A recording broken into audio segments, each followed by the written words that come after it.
Karen Kittle had just moved back to Guam in August after 10 years of being off island to become a teacher again. The 58-year-old mother and wife was born and raised on Guam and was a former teacher with the Guam public school system. Teaching was her passion, her daughter, Laura Kittle, says.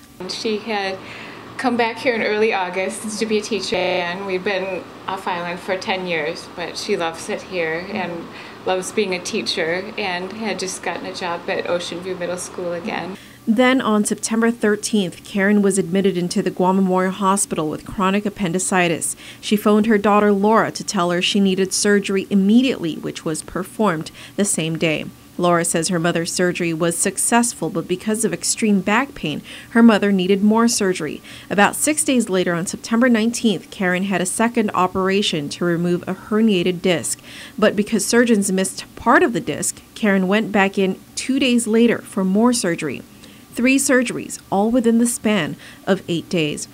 Finally, while in post-operative care and just hours shy of being transferred to the Barrigada Skilled Nursing Facility, Karen died on the morning of September 25th.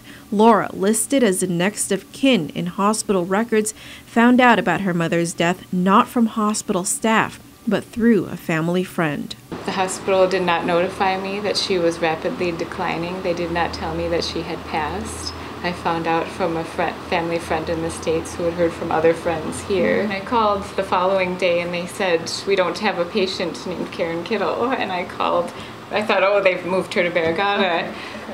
I called Barrigada, we don't have a patient by that name. I called her house and there's no answer. And so I sent her an email, Mom, where are you? I assume you're okay because I haven't heard anything. I'll call tomorrow, figuring it was a bad connection or something, and then I wake up and a family friend had called to say that she had passed. For Laura, it was the worst kind of phone call a daughter could receive. At that point, I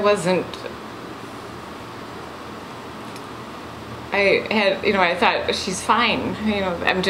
We have a bad connection, or, something's just not. To imagine